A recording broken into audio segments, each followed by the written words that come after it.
Cutback for Vasilev, and Lukic! A banger of a strike for Jovan Lukic's first MLS goal! It's fallen out to Westfield! Oh, wow! He's nearly taken the roof of the net off! Philadelphia pounce again! Who gets his goal on his Union debut? The record signing, off and running in his first appearance for the club.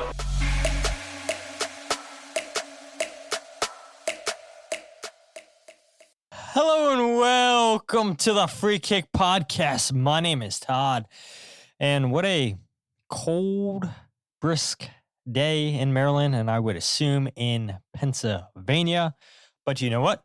Tomorrow's game day, last preseason game of the season for the Philadelphia Union, and then we're off, baby, to the start of the 2026 season with a trip down to Trinidad and Tobago against the Defense Force, and then the home opener. Or the MLS home opener, I should say, February 21st against DC United. And it's starting to become real, Jose, that the offseason is starting to come to an end. And I know there's still some deals to be announced, but it feels like it's finally here, Jose. Like that long trip in Spain finally done. Florida is about to be done, which, by the way, I'm sure that the players are probably a little bit upset that it wasn't a little bit warmer down in Florida, thinking that you'd get a little bit warmer weather down in Florida this time of season. Did not happen, but anything's better than what it is up north in Philadelphia, that's for sure. But yeah, the season almost here, Jose. Cannot wait. But first and foremost, how you doing? I'm okay, man. I'm wearing one jacket, a sweatshirt, a long sleeve shirt because I'm in my basement. And although it's new construction, new-ish construction, it's freaking cold, man. It's not a fun time. And to your point of the Florida thing, man, I do wonder. I do wonder if they are, I should say, sort of like hating that it's not like 65, 70 degrees down there. Obviously, a little different than what they're used to when they go down there. But yeah, it feels like I'm of two minds, right? It feels like this preseason has gone both entirely too quickly, but also feels like it's never stopped, right? In terms of the news cycle, things that we can talk about, all of the above. So I'm just excited, to watch competitive ball. It was a nice treat to watch San Diego last week, I guess, right? Yeah. Against Mexican side, escaping me already. Wasn't Pumas? Was it Pumas? Wasn't Pumas? Forget who they were. Whatever. Saying that San Diego? Vasquez score. Yeah, it was against Pumas. Was it Pumas? Okay, I got them confused the other day. And then watching Tigres in Canada when it was like negative something, it was unbelievable the range and weather between those two games. But yeah, excited to get the season started. Though again, it feels like it never ended.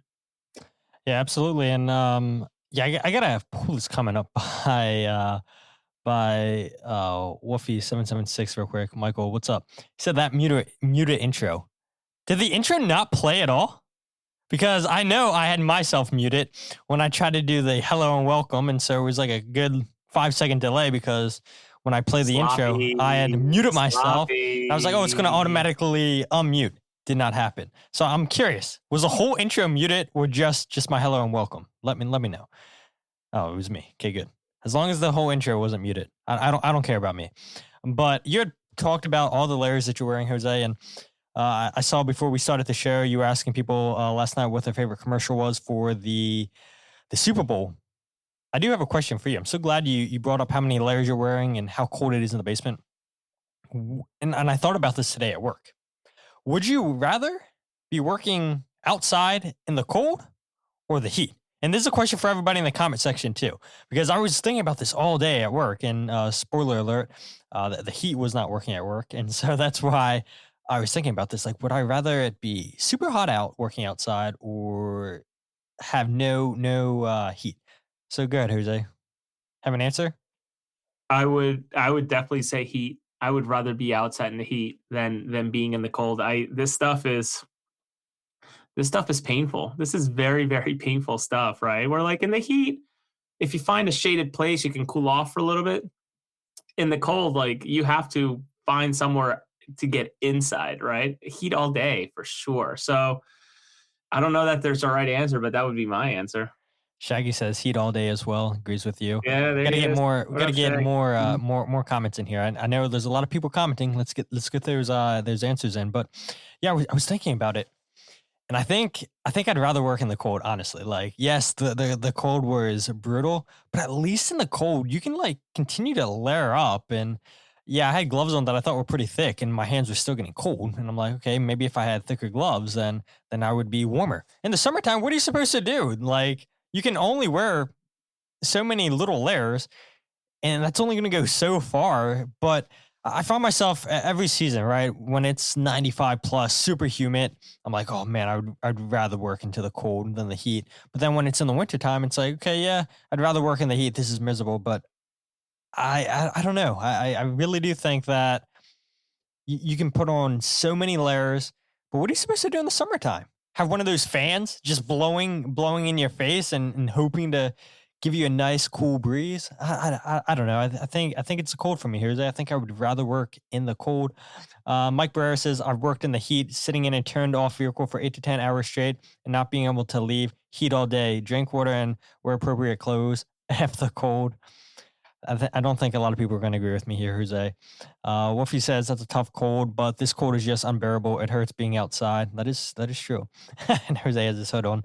Jess says, in line with my... Oops, he does not answer that. Let's see. John says, the heat so you can drink an ice cold drink and feel good. Most hot drinks are disgusting. You can always work shirtless when in construction. That is a good point. Very good point. There isn't a lot of hot drinks that I like. You're a coffee fan, right, Jose? Yes, I am. I'm a coffee fan, not a fancy coffee fan, just black coffee. I'm set. I don't need the gajillion gallons of creamer that people put, but yeah, I'm a coffee fan. Jazz says I'm a polar bear forced to live 9 months a year in a sauna. That is true, right? Down in Florida, I believe. I think I saw your comment say, Jazz. Pat says I'll take the heat and a few cold ones. So yeah, I don't think too many people are gonna agree with me that they would rather work in the cold. So everybody's saying in the heat. So there you That have means you're it. stupid. I guess so, apparently. So I'll go ahead and just leave the show, and you can do it the rest of the way because nobody's going to agree with my take. So it's been a great night with you guys, 7 minutes into the show. So Jose, have a great show, a great night with the fine folks in the comment section. But now let's go ahead and talk serious business, and that is Philadelphia Union. The first of 2 games down in Clearwater, Florida. They defeat Tampa Bay Rowdies 2-0 with goals from Alejandro Bedoya and Danley Jacques. And I guess before we talk about goals and everything like that, and I know you and I are probably going to talk about Andrew Rick most of this segment. Let's talk about that lineup, Jose. And I feel like we always talk about Andrew Rick, and rightly so, because dude's a stud goalkeeper and needs to be playing consistently. But going ahead and looking at the Union starting lineup, you had Andrew Rick in goal, Kevin Sullivan, Jesus Bueno, Jeremy Raffanello, Olivier Beiser, Ben Bender, CJ Oni, Oluwethu Makanya, Stas Korzanowski, Rafael Uskateki, and Sal Olivas. So, yes, very Union 2 heavy. A lot of players on that list featured with Union 2 last season. And I don't know what I was expecting for the starting lineup against Tampa Bay, but it definitely wasn't this, Jose. One thing that just came to mind, I just realized this. They are using already the Concacaf Champions Cup balls, by the way. So they're already sort of practicing and working around those rather than, worrying about using Adidas or Nike. Just looking at this image, I saw, oh man, that is the Concacaf logo right there in the middle of it all. Yeah, this lineup was very Union 2, and that's okay. Though, not to fast forward too much, but I hope that Montreal is maybe a better look at what comes out. For defense force, right? Maybe a more Union senior team starting 11, meaning listen, sure, Rafa, Uskategi, Sal Olivas, Olney, Bender, though Bender, I think by necessity needs to play. Have a seat, right? It's time for the starters to get there and get their minutes. But listen, against Tampa Bay, a USL team, not so bad. I suppose they're not in an appropriate place for Bradley Cornell and company to experiment. But really excited to see some of these guys maybe get a better footing, right? Like, sure, we can talk about Andrew Rick for the rest of the podcast if you really wanted to, but man, I remain so impressed with Owathu Makanya, how calm he was on the ball during this friendly. Just over when Danley came in, just again doing his thing. He's so once good. Again, we talk about Jovan Lukic going out and doing his thing once he subbed in. So the level difference was there. But I guess it's also worth saying, I guess referees also can be in preseason mode, because that was not a well-ref game.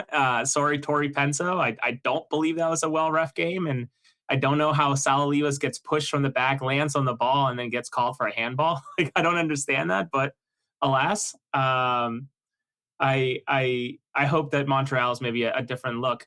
And in the chat, if you can confirm, we all heard, and the guy apologized to me, I guess I should say, via direct DM. He reached out to me. We all heard the announcer snorting quite a bit, right? Like sniffles and just coughing nonstop. As I understand, he's feeling better and ready for tomorrow. So we'll see what that looks like.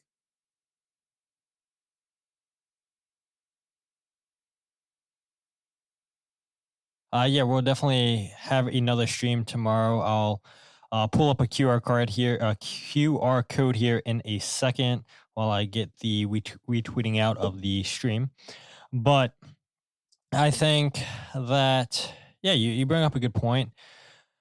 But I think one point that I want to bring up there, Jose, is the Ben Bender experiment at left back. No offense to the dude, but in my opinion, he's clearly not a left back. And maybe it works against the Tampa Bay. Maybe it works against certain opponents. But let's say the Union still don't have a left back and they get past Defense Force and now they have to play a Club America in the next round. Ben Bender is absolutely going to get cooked at left back if he's playing left back against Club America. I think Ben Bender would probably get cooked by half the teams in MLS if he has to play left back. And the one thing that I don't like either, right, is I would imagine that the Union would probably send help either from Jovan Lukic or Danley Jacques, maybe to help Ben Bender out a little bit defensively, which I don't really like that idea, right? Because so many times last year we saw Danley getting in these advanced roles, going more forward than Jovan Lukic. But at the same time too, like we saw through different parts of the season, Jovan would go up and then Danley would drop. Danley would go up, Jovan would drop. But then towards the end of the season, it was really, a lot of Danley Jacques going forward, just like we saw for his goal on the night, scoring that header assisted by Frankie Westfield. But it does make me maybe a little bit nervous that the Union still don't have a true natural left back on this roster. Yeah, I know you had Jordan Griffin come in, who features with Union 2. I don't think he's close to being ready for the first team. Yes, there's still time for the Union to go out there and sign players. And I believe, Jose, you had said, 4 days before the Orlando City game, the Union announced Bruno Damiani. So yeah, they still have plenty of time to go out there and make a signing. But yeah, I got to be honest, not feeling optimistic putting a Ben Bender out there or a Nathan Harry or Frankie Westfield. And I know Frankie and Nate can do the job, but I would much rather have a natural left back. And let's, I guess, quickly give another shout out to Kai Wagner. 123 touches, insane for a left back over the weekend. As once again, another win for Birmingham City. Kai Wagner voted man of the match on FootMob. Has not had a loss yet, I believe, Jose, with Birmingham City, and they continue to climb that table. And I'm seeing a lot of fans change their mind on Kai Wagner, saying, signing of the window. This guy's amazing. He's one of our best players. Well, the people that cover the team or the people that are fans and watch every single game, they told you. But yeah, what do people know? They're Americans, or in your case, Bolivians, and you guys don't know ball. I guess we do, right? I guess we do. And Kai Wagner is definitely loving life out there in England and getting to prove all the people that doubted him, doubted MLS wrong. No, listen, maybe the Kai Wagner thing. Yeah, man, what a performance! I remember texting you. I'm not sure. Did you watch it live or did you just like respond? Like you didn't watch it live, did you? No, I was watching Manchester United, and Okay. then I don't know what I was doing after Man United. I ended up watching that game, and the whole time, like, holy shit, like this guy just keeps touching the ball. Like this has to, and you know this from me, Todd, from sitting next to each other at the press box. Like I don't ever look at FOP until the game's over, and after I've taken my own notes. And I texted you and our little group chat and said, incredible, or what did I say? Great game by Kai Wagner, probably worth watching. And next thing you know, you texted, you're like, oh, he was man of the match. And I didn't even look at how many touches. So when you said it, I was like, oh, yeah, that makes sense. Like he was all over the place. Someone had said that he should have had a hockey assist. Let's not transfer that over to England or any other league, please. We don't have to do the MLS hockey assist. But yeah, no, that was awesome to watch. Listen, I saw the chat. Someone said, please end the Ben Bender left back experiment this preseason. I agree. I don't know what the answer is. Obviously, it goes without saying, but we should say it anyways. They're looking. They're always looking for positions. It's never ending, of course. Hopefully there's something soon, but this team's not shy about waiting till, I don't want to say the last minute, but again, the Bruno Damiani, that didn't happen until 4 days before the first match of the season against Orlando last year. So, who knows? As I understand it, I thought that was done. That's not happening. Yeah, it's not happening. Yeah, as I recall, I don't think that's happening. I remember asking and someone telling me, no, it's not happening. But I think, was it Jonathan Tannenwald who also reported that it wasn't happening? I can't remember. Tannenwald said it wasn't happening either. For people who are just listening on audio, it's Zachariah Aris, left back, I believe, plays in France. Yeah. Second division of France, right? Yeah. Yes. So I'm sure that there's work to be done. Certainly, I think we both agree, and others would agree, that the Union need to find an answer to patch this gigantic hole. And again, the shoes will never be filled. Kai Wagner feels like a one of a kind that Philadelphia ever had. Yeah. I think one of the easiest Hall of Ring of Honor players. But whoever comes in next obviously gets a shot. Can it be Nate? Can it be Francis Frankie Westfield sliding over and doing what he did at Union 2? I think so, but I'm not sure that you want to try something that you got away with in Union 2 with MLS first teams. Never mind. God, Clue America. I can't imagine that either. So who knows? Maybe there's news tomorrow, the day after. So there's a lot that the Union are holding back on right now. Yeah, I mean, reading comments, people definitely don't want to see Ben Bender anymore at left back. And look, I didn't mind the Ben Bender signing or re-signing, I should say. I think he's a good squad player. Start every now and then when you have multiple games during the week. I don't think there's anything wrong with that. But if you expect Ben Bender to be a week in, week out starter, I think we got serious issues if that is the case. Ben Bender starting week in, week out.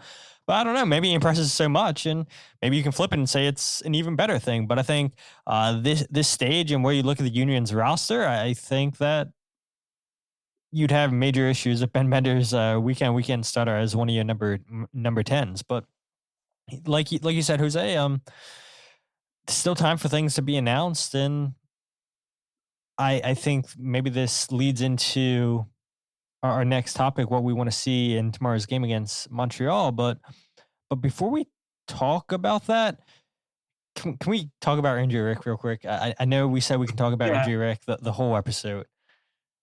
But my God, dude, does this guy ever not save a penalty? 47th minute, Tampa Bay gets a penalty kick. Guesses the same exact way. And, I would love to ask Phil Wedding this. Do you have data on penalty kick takers in preseason? Because if you guys watch the games, Phil Wedding's constantly pointing the direction, looking down at his sheet, then he looks at the goalkeeper and tells them, hey, this is the way that they normally take it. And then it's up to the goalkeepers to go and make the save. And knowing Phil, I would imagine that he probably does have all the data on every single player that's going to be the penalty kick taker. So he's probably looking down, seeing, okay, these are all the players that have taken penalties for Tampa Bay. Let me look and see who's taking the penalty. All right, let me look at my sheet. And then he probably points to either Andrew Rick, Andre Blake, and now it's up to you to go make the save. But my goodness, a penalty given away by Geiner Martínez, who makes his debut with the first team, officially announced. And Jose and I will have more on Martínez and Anello, who any minute now, any day now, should be announced. And we'll go ahead and bring on Solana, who knows all things soccer down in Uruguay. And so we had him on last year for Bruno Damiani. And once things become official with Anello, then we'll bring Solana on and we'll talk both players. So we won't spend too much time talking about Martínez or Anello tonight. But yeah, Martínez gives up a penalty kick. Thought it was a little bit of an iffy call. I saw the Union's recap said that it was a handball called on Martínez. I thought it was a call because Martínez didn't get the ball. Regardless, it's a penalty given up by Martínez. Did not matter because Andrew Rick makes a save. And I feel like he had 5 or 6 saves in this game against Tampa Bay. Just was in terrific form from the first minute on.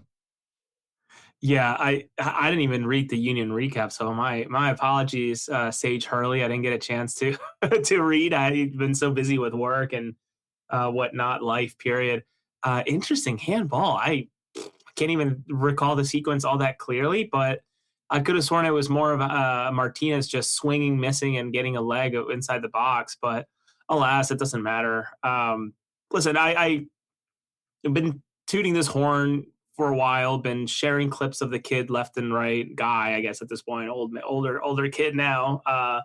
This guy needs to play regular minutes. He can't no longer. I don't think he can no longer be second fiddle to Andre Blake. And sure, Andre Blake's still an incredible keeper. And this is, again, I go back to the moment it hit me when we were at New York City at Met Stadium, and I looked at you and I said, dude, the entire keeping core for New York City FC is former Union players. Like, what the hell is this all about? And of course, it's the Andre Blake effect, right? Someone who's been so good for so long, unfortunately injured a lot too, making it very difficult for people to break through and ultimately being the player that ends up winning and making himself better, making others better, forcing them to go on and play somewhere else. So I think with Andrew, he's maybe coming up to that situation, and who knows, right? It could be that my guess is Andre goes on an incredible tear here in the beginning of the season, getting ready for the Jamaican World Cup playoff, and has this incredible run of games, performances, and ultimately maybe makes his way. Hopefully I'm wrong. No offense to Andre, but I would rather see Bolivia go to the World Cup than Jamaica. Or maybe I don't know if there's an opportunity that it can be Jamaica and Bolivia at the same time. But nonetheless, I think Andrew he just needs to play, man. I mean, that one save up, was it a volley in the first half? He just, sure, it was maybe closer to him, but the reflexes to go ahead and parry it away from the middle of the box was incredible. And just, there were a couple of times where I saw his distribution wasn't perfect, but there was a couple of like, okay, this is actually a really good ball that seems like the guy's back in the middle of the season sort of form and pinging the ball around the field. And I think the one that I'm referring to that was actually really, really good was off of a drop kick. So it's just like, okay, like this kid is adding more and more to his arsenal. So, and listen, from talking to people around the league and people outside of the league that function within MLS Next Pro and function within USL, they all agree this guy should be playing regular minutes. And if he wants to excel, if he wants to have a role somewhere else, that needs to happen soon. And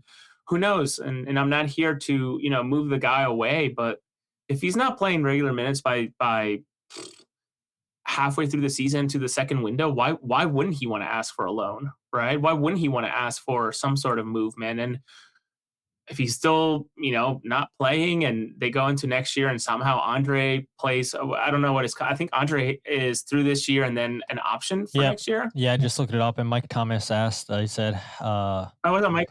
He said, what's Rick's contract? How much longer? And I'm looking at it right here. He signed through 2028 with an option for 2029. And then you have Andre Blake 2026, contracts guaranteed, and then an option for 2027. And let's be honest, Jose, right? And we haven't got any of those questions yet on the podcast. I'm happy. Haven't seen them on social media in a little bit. What's up with Ernst Tanner? But let's say Ernst Tenner isn't back and you bring a new regime in here. Who's to say that they don't pick up that option for 2027 and they continue to clean house and flip the page like we've seen the Union already do this offseason, which needed to be done, by the way. Let's not forget that this fan base, a lot of people online on social media were pretty vocal, wanting them to move off of a Jacob Glesnes, clean house, and start fresh. And that's exactly what they did this season after winning the Supporters Shield. But let's say Ernst Tenner isn't back. You get a new regime in here. They have no loyalty to pick up that option for 2027, assuming it's not performance-based and it's not automatically picked up like Mikel Uors was last season.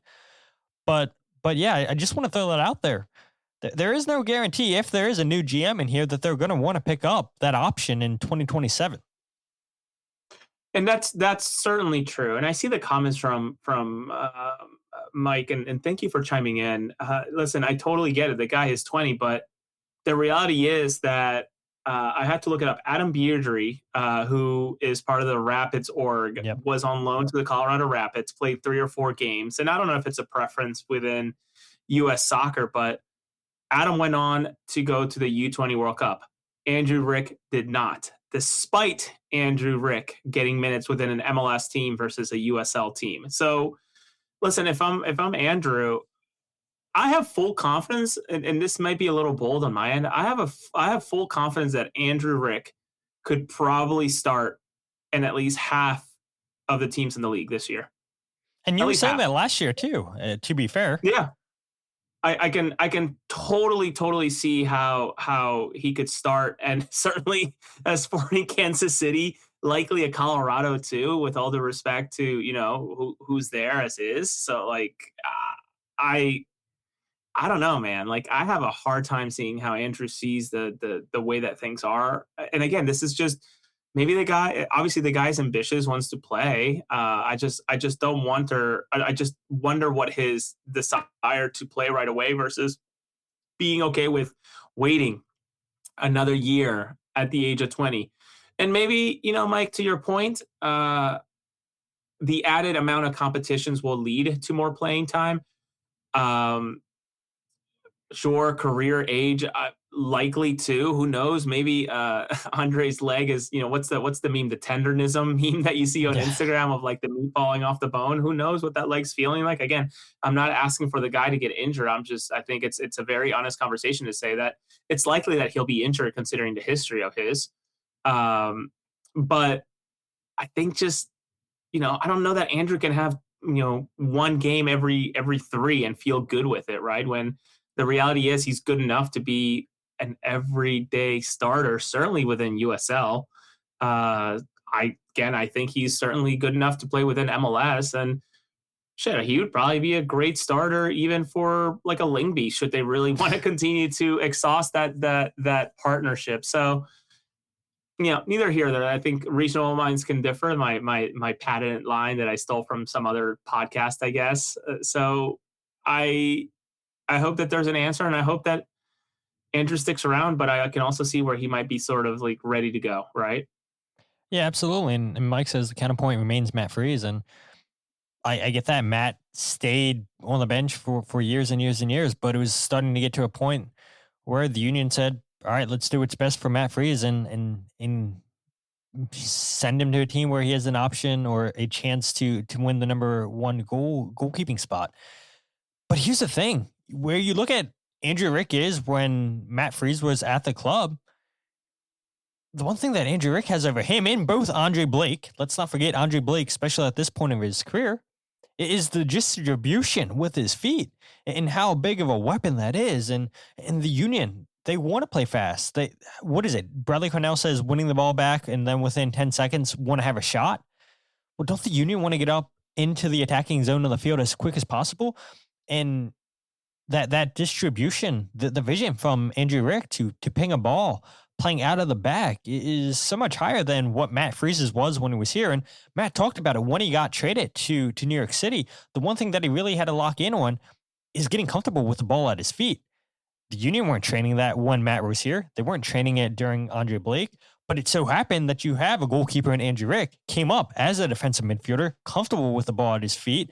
I think that that's just such a big advantage, and especially if you have teams that want to go ahead and play a high line. And so, yeah, having your goalkeeper be back there and kind of be like a playmaker and playing those long balls that you normally see center backs play, I don't think that's a disadvantage at all. I think that's a weapon that the Union probably need to try to utilize, and they did certainly try to utilize it last year when Andrew Rick played. And so, yeah, I would say that Andrew Rick's shot stopping has to get better. I think he would agree with that too, that his shot stopping is not where it should be. If you compare Andre Blake and Andrew Rick in terms of shot stopping, yeah, Andre Blake for sure has the edge over Andrew Rick. But I think that day for Andrew Rick being the starting goalkeeper, the starting number one, I think it's closer to being a reality than not.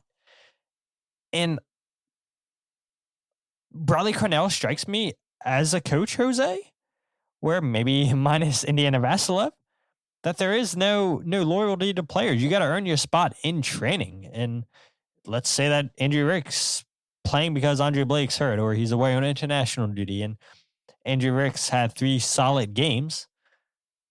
I don't know if I see Bradley Cornell saying, all right, Andre Blake's back. Let's take away the starting job that Andrew Rick's been doing and give it back to Andre Blake. I think this is a team, and I think the players know it. You've got to earn your spot week in, week out. And if Andrew Rick's looking the better goalkeeper in training, the better goalkeeper in games, I don't know. I could see the world where Bradley Cornell says, Andrew Rick's our goalkeeper. Would he go on record and say that? I don't think. He was asked about it last year to go ahead and go on record, I believe, about where Andrew Rick stands in terms of being the backup goalkeeper and whatnot, and wouldn't really comment on that. But I don't think that the loyalty is there to, oh, yeah, I know what you've done for the city of Philadelphia. I know what you've done for your national team, Andre. But Andrew Rick gives us the best chance of winning. Andrew Rick's in the best form. I'm going to continue to go with Rick. That's my personal opinion. That's how I kind of believe that Bradley Cornell would approach that. And maybe I'm completely wrong that Bradley Cornell would continue to go with Andre Blake regardless. But yeah, I think Andrew Rick's a lot closer to being the starting goalkeeper than not.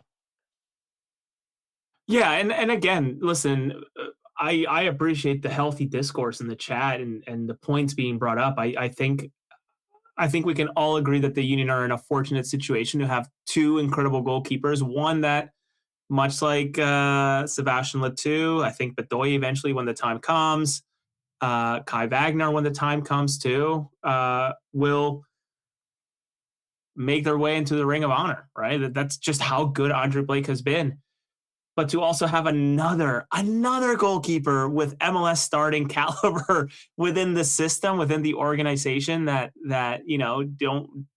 maybe is the perfect next step in the evolution of the club, meaning, post Andre Blake, post Bedoya, you'd be foolish not to sort of give him more opportunities. If not, give him an opportunity to, okay, that's fine. Andrew, if you want to get more playing time this year, go on loan, come back 6 months, go and play. That's perfectly fine. We owe that to you. And then 2027 year is where it's from there on out. It's under Andrew Rick time. So I don't know. I think it's all fascinating. I think it's all good, and I'm excited to watch how it develops. And the one thing I would actually be curious about too is, again, I think MLS has a big mess on the hands in terms of how contracts are going to work for that shortened season. Is this option for 2027? Is that going to include the 2027-2028 season, or is that just going to be the shortened season? I could see a world where, okay, the Union do pick up the loan or the option for Andre Blake, but it's only for that shortened season, and Andre's here for a couple months, and now you start that 2027-2028 season, and now Andre Blake's a free agent. But again, that's for MLS to figure out how those options are going to work past this season, and hopefully we get more information on that going forward. But Mike asked one more question, and then we'll go ahead and change topics, Jose. He said, who gets the armband in a post-Blake world? Just for a fun talking point. We saw Jesus Bueno wear it. I think Nathan Harriel definitely has a shot at being the captain. I think even Quinn Sullivan, you and I think both agree, Jose, if he doesn't tear his ACL last season, he's probably sold in the wintertime. And now with that ACL tear, who knows how much longer Quinn will stay in MLS, but I could see a Nathan Harriel or Quinn Sullivan or even a Siri Larson being the captain. Let's not forget when the Union brought in Jacob Glesnes, he was 25 years old, Siri Larson, 25 years old, and both had captain experience at the previous clubs. So those would probably be my three players, and I think maybe a little bit of a sneaky undershot, Frankie Westfield, depending on how long he's here for. Yeah, I sorry, I was responding. Someone very interesting is watching and just texted me. So we heard your phone blowing can you up. repeat that again? I'm so sorry. So Mike asked who gets the captain's armband in a post Blake world. I had said Harriel, I could see a Quinn Sullivan, I could see. I could see a Jeff Siri Larson or even a Frankie Westfield, depending on how long he stays. Yeah, depending how long he stays, and I don't know. I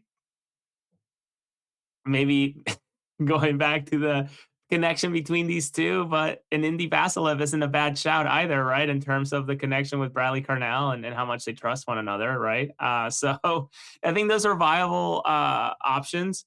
And I do agree with your point, Todd. I was indeed listening before that message. I was not expecting that injury for Quinn Sullivan may have changed his entire career trajectory. Unfortunately, just the timing of it. But who knows? Maybe I hope I'm completely wrong. I think that injury maybe keeps him in MLS. But Shaggy says Jovan. Jovan would be a vibe as a captain. Can you imagine?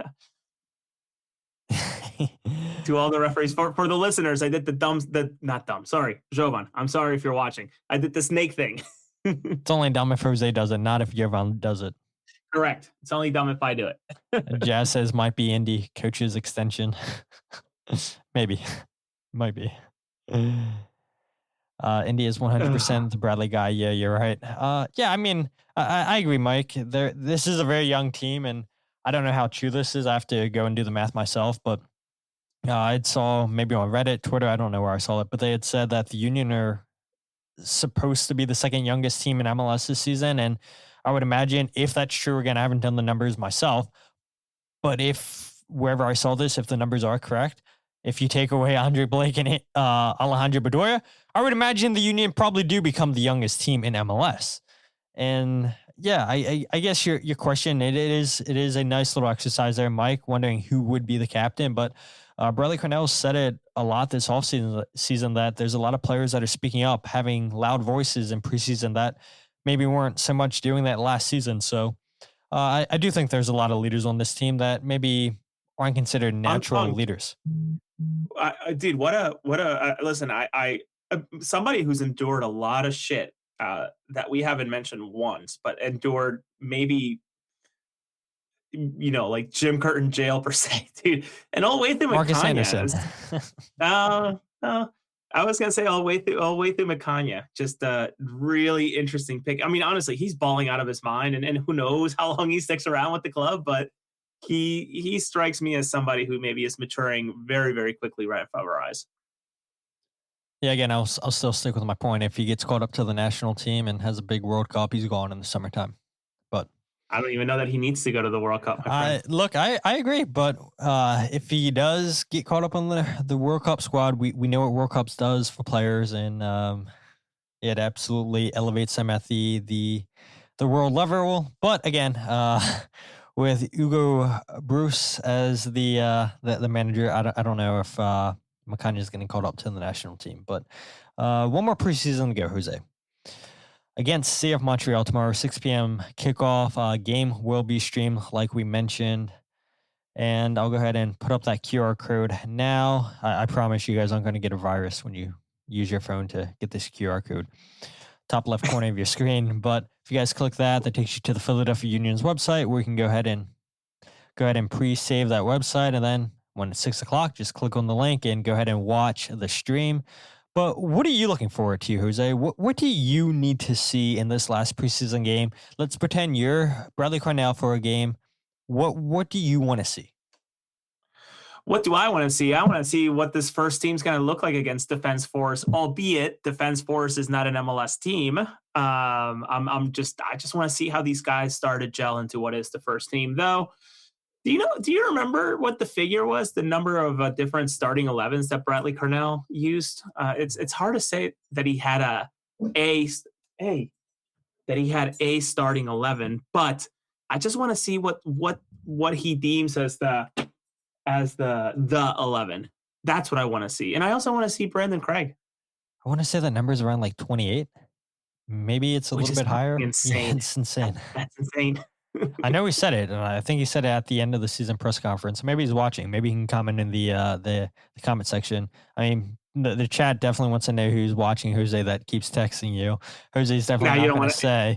Maybe it is Bradley Cornell though. Maybe Jose's holding out. Maybe it is Coach Cornell. So if it is, everybody say what's up to Coach. But yeah, that is right, Shaggy. The kit drop does drop tomorrow, and you and I were talking before we went live, Jose. I mean, wouldn't that be something if they announce Anello wearing the new jersey? Like, all right, Anello, we're going to go ahead and get this jersey out, and we're going to have you be the player that showcases it for the public to see. And we'll talk about the kit launch here in a bit. But what if they wear them tomorrow?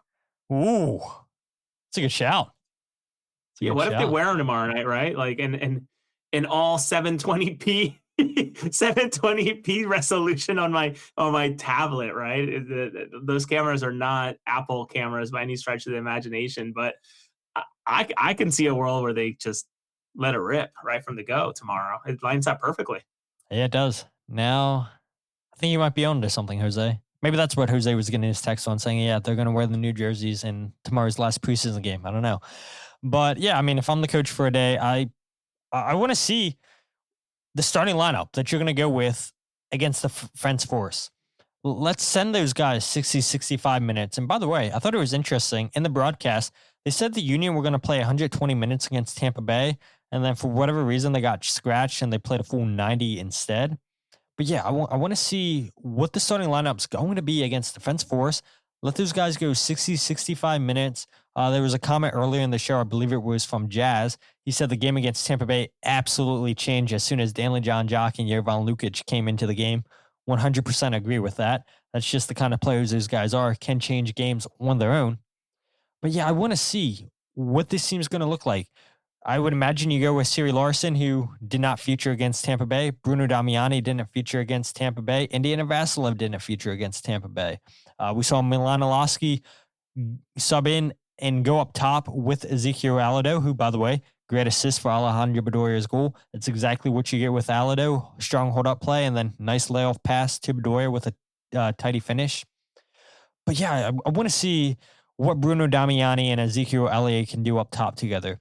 Let's see Milan Oloski and Indiana Vassilev as the 210s, and then obviously Jovan and Danley as your 2 number 6s. And yeah, it's probably going to be Nathan Harriel as your left back against Defense Force, and I would imagine against DC United, the first game in the MLS season.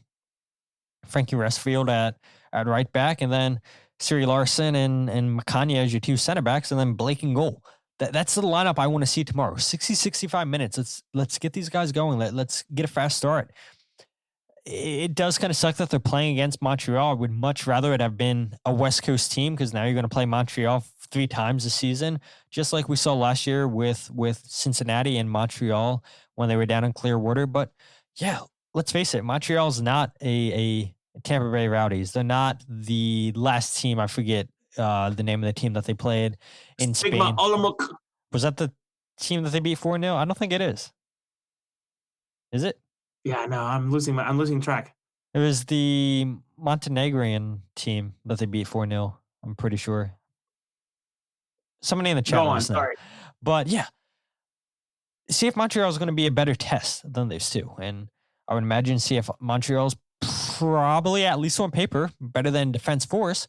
But yeah, let's see a strong starting lineup. Get these guys going, chemistry continuing to build. And then if you want to tinker with the lineup, if you want to tinker with, all right, regardless if we have a lead or not, let's see what it looks like trying to close games out and switching things up. If you want to switch formations and maybe go 5 in the back, 3 in the back, whatever you want to call it, I'm here for it, but yeah, it's got to be a strong starting lineup, in my opinion, from the get-go. And then what happens after 60, 65 minutes, could care less. Do you play George Marks, Jose, at all? Do you need to see George Marks, your third goalkeeper? Didn't play against Tampa Bay. What's the Union 2 schedule? Jillian? Do they play tomorrow as well? Ooh. I know they just played Stetson University for a reason. This is where we need a Kyle Omni or Jillian Omni to. Okay, so they play Tampa. they play the Rhode Island. Rhode Island on the 12th. So that's not tomorrow. So, well, all the respect to George Marks, I don't think I need to see him. I think this is an Andre Blake and Andrew Rick splitting at times. Now, I did not know that they said they were supposed to play 120 minutes. Yeah, the broadcaster said that, and he said that it was announced right before that they were going to go 90 minutes instead of 120. Huh. This is opening up a new line of questioning that I wish we had press conferences for. Yeah, I wonder why. Interesting. Listen, to your point, though, thanks, Silly Jilly. I would love to see Alado and Damiani go at it. Let those two just. I mean, my God, granted, it was a USL competition. Again, all the respect in the world to USL teams, but Alado just the way he held up the ball in that one play. It's so good. It's incredible that what he did there. I just want to see them playing off of one another and seeing the runs. Who tries to flick the ball? Who tries to hold the ball? Who tries to make a run? Then that type of thing. But to your point, with tomorrow, the Union are likely sitting on a lot of announcements for the rest of the week with a kit reveal tomorrow. Yeah. Agustin Anello, who again, per sources, he's already with the club, which I didn't have to ask to. I told you this, Todd, in a separate chat. I was dumb enough to ask about him and not check social media. And next thing I know, he's posting a picture with him in his Bible wearing Union shorts. So yeah, of course, he's with the squad already after I ask. And then ultimately, per my sources, Marcus Anderson has been practicing with Brooklyn and Marlon LeBlanc now for a little bit, 2 weeks at this point. So they have to announce him departing at some point. I don't know where you fit those three announcements. I don't know that, this is the marketer in me, previous / current life in a way. You don't want to do all three of those in one day. Eddie Davis also didn't play. What happened? Eddie Davis also didn't play against Tampa Bay. Sal Levis did. What happens with Eddie Davis? Do you need to have both him and Sal Levis at the club this season playing MLS Next Pro? I don't think so, in my opinion. See, I listen. That's an interesting point, but who knows? I guess what I'm trying to immediately say is, how do they go about announcing all these things, right? Two are positive, a new kit and a new player, but one is a departing player that you're saying thank you to, and I think is only. I need a refresher. Is only the first player to go on loan and then come back, but also potentially have a future within the club? Because I feel like anybody else who's ever gone on loan within the Union org usually disappears forever then. That's true. First Brandon player that Craig, came Matt to Real. mind was Nelson Pierre, but he was loaned out right away as soon as he came back from Sweden to Charlotte Independence. Who else? Matt Real, loaned out, gone. Brendan Craig, loaned out, gone. And what a mess the Brendan Craig loanings were. Yeah, disaster. Who else? Union historians in the chat, sort that out for us, please. I'm going to bed after this. I got to actually drive into work tomorrow. CJ only might be the first. First to survive alone with the Union. Interesting. I think so. Right. It's checks out. Anyhow, sorry, it's just something that came to mind. And we're not counting loaning to Union too. We're talking about loaning completely out of the organization. Yeah. Oh man, where have you gone, Jose Riasco? Jose Riasco is adding fuel to my theory here. Yeah, he is. God, what a guy. Remember when he was I remember there was reports in the paper, Kareem, what's the dude's name? That's at Dortmund now, came up through the Red Bull system, then Dortmund signed him, striker. I forget his last name. It'll come to me. But Ernst Tanner paid a significant amount of money to bring him to Red Bulls, and then they sold him for a lot of money to Dortmund. And I can remember people were saying, "Oh, is this another Kareem situation? Is this another Kareem fine for Ernst Tanner?" And my God, I don't think things could have gone any worse for for Jose Riasco, a guy that they paid over $1 million for, if I'm not mistaken. Dude, and listen, with all the respect to the world, to every professional player we talk to and watch, like obviously much better athletes than we will ever be, likely, or have been. I've never watched, I guess my own two eyes and my body in the stadium. I don't think I've ever watched a player with such incredible physical abilities be so bad. Like an unbelievable frame, unbelievable height, speed, but just absolutely shat the bed in front of the net and just always. I think I saw him. It was that playoff game where he was just offsides left and right, and ultimately like just squandered some opportunities. I'm thinking to myself, my God, I've never seen someone with so much raw talent just not sort himself out. And I'm usually not this negative about players, and I apologize out loud, but it's just so talented, and it just didn't work here for whatever reason. Mike had said earlier in the show, Uruguay, the new Venezuela. Maybe Jose Riasco is the reason why they're not signing players from Venezuela anymore. I know Union 2 are, but a lot of difficulties getting that paperwork done. Of course. But yeah, I mean, I would not be against signing more and more players from Uruguay. Bruno Damiani, thinks going to be a good signing. Some would say, yeah, it didn't work out last year, but I have high hopes for Bruno Damiani this season. 15 plus goals, calling it now.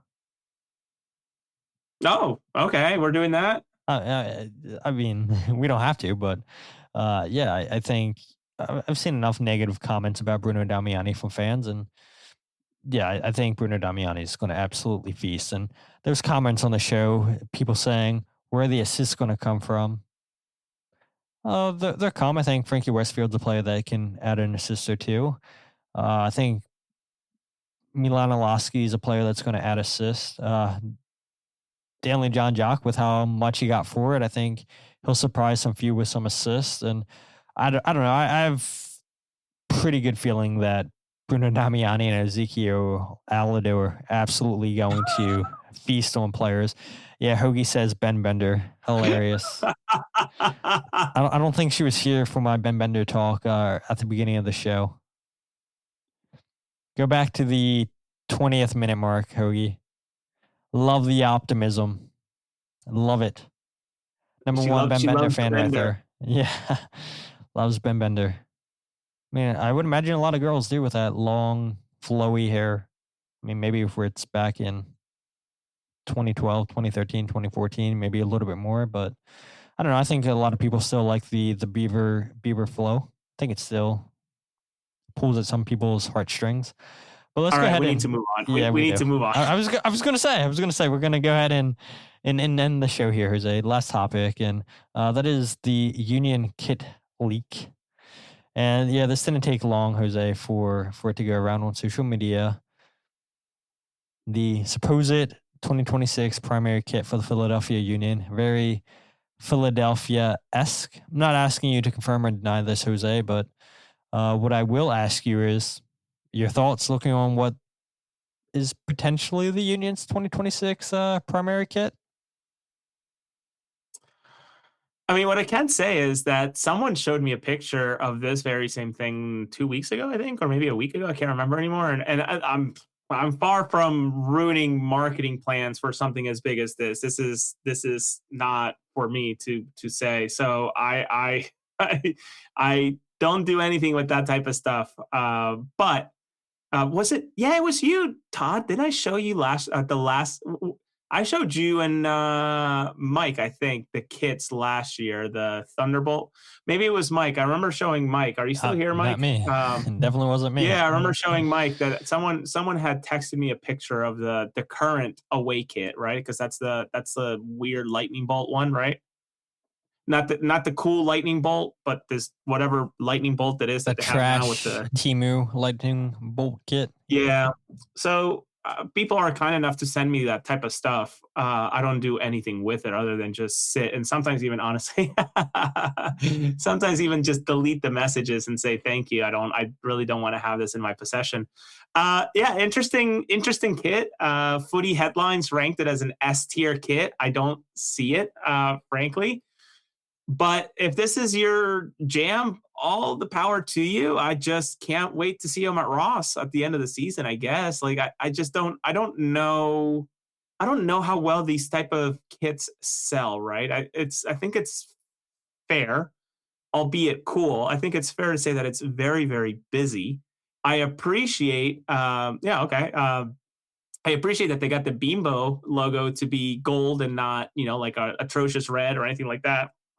But it is unbelievably busy that this doesn't scream soccer jersey to me. And then again, I'm also not asking to have the atrociousness that Nashville has with their new yellow kit. That's just Adidas or I forget the order, but it's just the Nashville crest right on the center and just yellow and stripes and Hyundai and just nothing to it. So I don't know that I feel like this is one extreme and the Nashville one's another extreme, but this, I don't know. Well, I mean, maybe, listen, the way you had asked me, I think you said, I hope it looks better in pictures. It's like, yeah, I don't know, brother. I think you want it to look better in pictures from normal humans and normal phones than pictures that are going to be photoshopped to hell to make it nice and saturated, nice and, on professional athlete bodies that, you and I will never look like anymore in our lives. At least I won't. I know that. This is a lot. And, what I will say is, and then I want your opinion, this is better than whatever the hell they're having the goalkeepers wear this year with that two-tone pattern bull stuff that the keepers have to wear. Yeah, the goalkeeping kit's pretty bad. So the reason I was distracted here, Jose, is because this is a really good website. I don't know if Bradley Cornell messaged you. No. No. I was gonna try to say something witty, but I don't have anything. Or if I did, I don't want to get myself in trouble.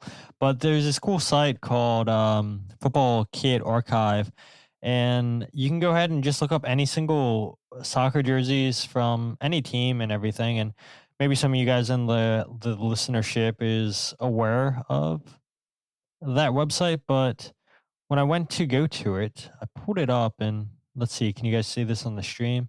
Yes, you can. They had that kit that I just showed listed as the 2026 home jersey, and I don't know. Do you guys buy into this? Do you guys not? I saw Shaggy saying, yeah, that's more of a third jersey for me, but I don't know. I don't know if that would be a third jersey. Usually if a third jersey, it's going to be a lighter color. Your primary kit's going to be dark. And so this would check out with the lightning kit and then this darker jersey. But my thoughts on this kit, yeah, I think it would be better as a third kit. I texted you this. I texted it to a lot of people, Jose. I said that I'm shocked. I'm honestly shocked that Adidas would approve this for a kit design. I'm not on the Union Kit Collective or whatever they call it. I know people want it.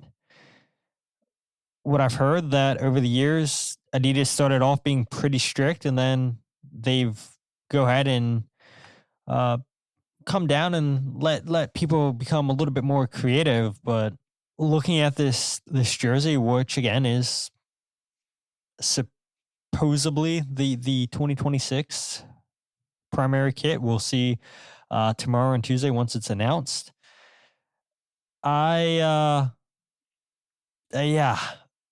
this, even though Adidas is allowing teams to be a little bit more creative, this is still more creative than I thought Adidas would allow a team to design a primary kit. If it's a third kit, I'm fine with this. Seeing this be worn for 2 years, I don't know. I mean, I totally get it's the 250th anniversary this year of the country, so it makes sense why you would add the Declaration of Independence. It makes sense why you add July 4th, 1776, Ben Franklin in there for the 250th anniversary. But yeah, this screams more third kit, or at least it should be a third kit and not a primary kit. But I give kudos to the kit collective for going out of the way and trying something bold, because this is definitely unlike anything that we've seen from the Philadelphia Union. So yeah, you're right. I don't like this. I do not like the kit. Just spit it out, Todd. Just say you don't like it. I don't like it. Don't listen, like it. You know, I have a weird history with Union kits. There's some that I think are incredible, and some, and those very same ones are, I don't think as appreciated by you and I both, Hoagie. I don't think that they're as appreciated by the fans, right? I think about that Adidas kit with the 3 stripes on the shoulder. Absolutely love that Union kit a few years back. Obviously, you know, nostalgia being what it is, like that initial kit with the golden stripe down the middle, just hits different. So I don't know, man. If that is the kit, then I think it'll just grow on everybody, right? Both fans and press alike. It'll just be something that we will have to see. It's cool for $250, which is what they're gonna charge you for the top version, Mike. The person that saw this said $150 in Dick's, which is not even the cost of an authentic. So yeah, it's definitely going to be $200 for an authentic, which is insane. Wait, repeat that, Todd. The person who took the picture, that wasn't the authentic. That was the what? How much was it? He said $150 for the replica. And it wasn't. How much were replicas this year? Or last year, I guess. I gotta go to everybody's favorite site, Fanatics. Philadelphia Union. I love how we do things on the fly. You're probably beating me to it. No, we need a producer. Everybody, please message. What's the email? No, message Todd Lewis or the Free Kick Pod if you want to be a producer for the show, behind the scenes, and do this type of stuff for us. Todd specifically, please message. We could use a silent hand in the background, right? I mean, yeah, it could be nice. It could be helpful. Holy crap. Hey, if anybody wants a Lightning Bolt jersey from 2021, one's going for $30 on eBay. Extra small, though. All right, Todd. No one. That's my middle finger. Hey, look, you don't see too many of these kids on the wild. Hey, I did get Mike Barrera's daughter an extra small for, what was it, $20 at Ross of the old home kit. $160 was the kit last year, authentic. So I don't know, maybe. Dude, no way. The price difference between the replica and the legit one was way more than whatever the difference is. $100 on MLS's site for the replica for the away kit, and then $160 for the authentic. Dude, $40 to get the, I guess, what is the difference? The lightning bolt in the back of the neck, then you have the raced seal right on your chest, the crest. Yeah. And then the extra stripe on like the neck thing, if I remember correctly.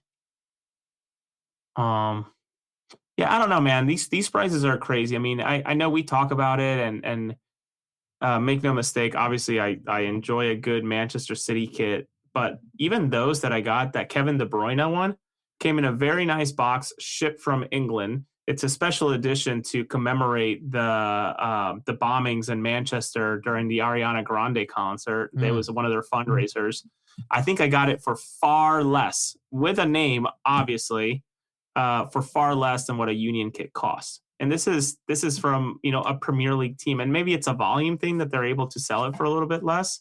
But even that one was Nike. It wasn't even like they moved to Puma yet. So neither here or there, man. I don't know. It's tough to justify some of the cost of these things.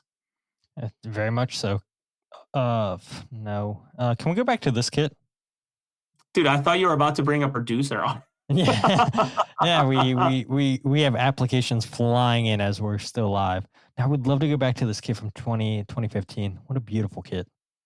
Yeah, shout out to CJ on X or on Instagram for a Gremio fan for uploading this thing. Go back to the one I was talking about, the one with the 3 stripes on the shoulder. Was that? Oh God, the Star Wars kit. 2021. Yeah, 2020. Pretty sure it was 2021. The Star Wars kit you're talking about. Why is it Star? Yeah, right there. That thing's dope. How's that Star Wars? It reminds me of a Stormtrooper.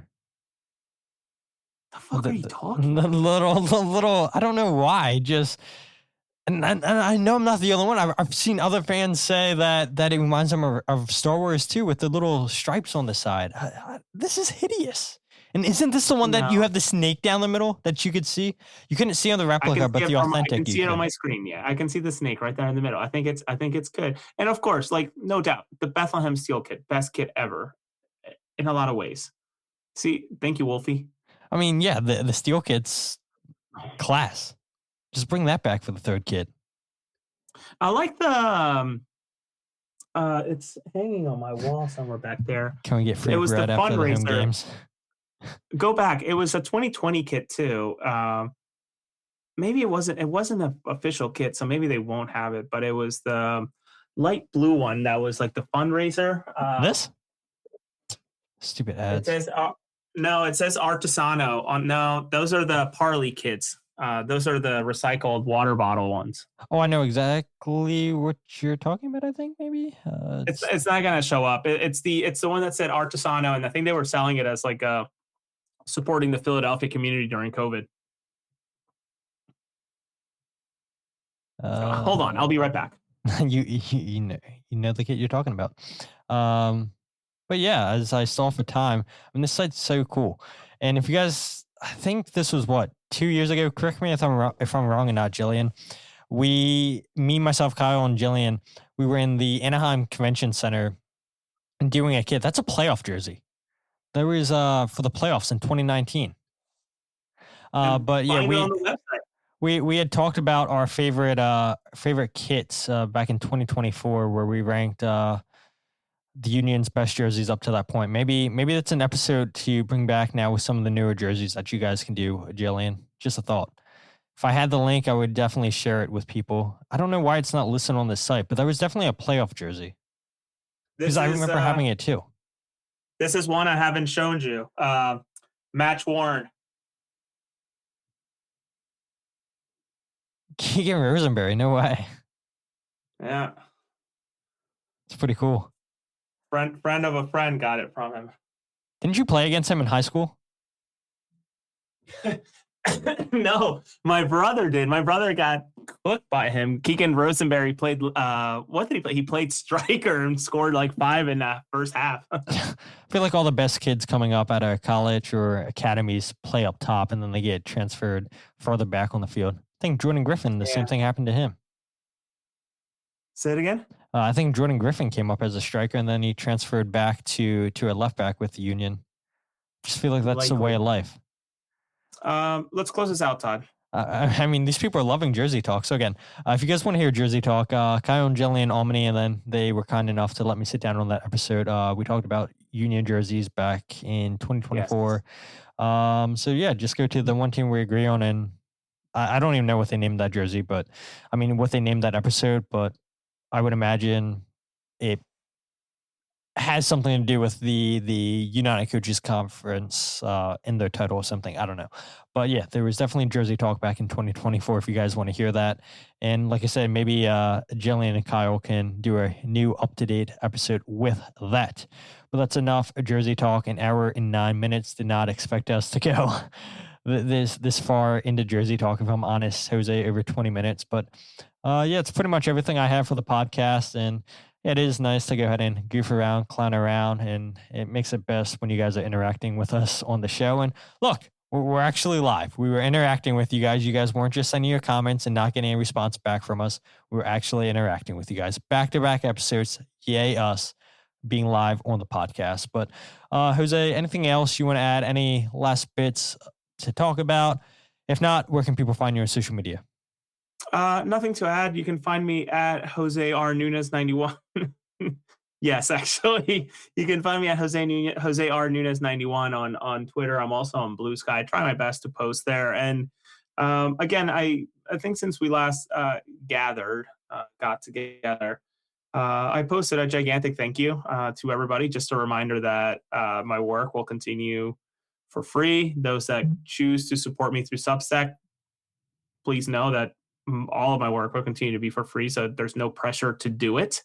And back with MLS this season to write on the side. But beyond that, just excited to watch tomorrow. I won't be able to watch the whole match. I have my own match to play, so we'll see how the team does. Hat trick coming inbound by the Bolivian Messi. No, Probably not. I believe in you, dude. I mean, you score a hat trick, but your team will probably wind up losing unless this is a different team where you guys win. Did I ever tell you my team name? No. Well, it's not my team, the team I joined. Patético Madrid. Love that. That's pretty creative. I've not seen that name around here. Usually, I mean, you see so many guys just in different leagues around Maryland just copying names off of each other. I seriously doubt it's the same teams in multiple leagues, but maybe it is. And I'm like, get creative. That's pretty creative. So shout out to whichever one of your teammates came up with that name. But if you guys aren't following the podcast on Twitter, Instagram, or Facebook, follow @FreeKickPod, wherever you get your podcast of The Free Kick. Make sure to check out the YouTube channel, youtube.com/FreeKickPod, live every single podcast episode. And we'll be coming back with goals breakdown videos very, very soon. And I know that's why a lot of you guys subscribe to the podcast. A lot of you guys listen to the YouTube page because you guys are there for the goals breakdown videos. So once the season starts, we'll be back with those videos. And if you guys want to check out my writing, the podcast, or the goals breakdown videos, thefreekick.substack.com. And as Jazz says, tonight's broadcast brought to you by New Jersey. New Jersey. I don't know what number state they are, but they are a number in a state. Yeah, one last thing. Should have mentioned this at some point, Todd. Bad on us, but if you're at work and you can just put something in the background, whether you have YouTube Premium or not, you can listen. I guess there's really no sound, so scratch that idea. But if you have an extra screen, you can watch the Snow Bowl or whatever they're calling it with the Union Academy teams playing these international teams. The tied against Manchester United today, and they tied against Benfica as well. They play against Lyngby. I know at one point they're playing against Lyngby. Yeah, so the is it under 15, 16, 18s, I think, are the teams playing, if I recall correctly. Kyle and Jillian are likely their best source for updates on that front. But you can stream all of those games from the Union website. They have a really nice setup from that indoor facility that they should use more to share what's going on out there. So make sure you watch if you can. Much better plug than how I was going to end this show, Jose. So, yes, go ahead and check out the Philadelphia Union's first and many more to come Snow Bowl with international teams. And I believe Monterrey is also in that competition as well. So, yeah, lots going on in the Philadelphia Union community, just like there was a lot going on tonight on the podcast. And again, appreciate all the comments, appreciate all you guys interacting with us, and that comment all the way at the beginning of the show from KA all day, favorite time of the week. Thank you, Kyle. So with that said, my name is Todd, and this is the Free Kick Podcast.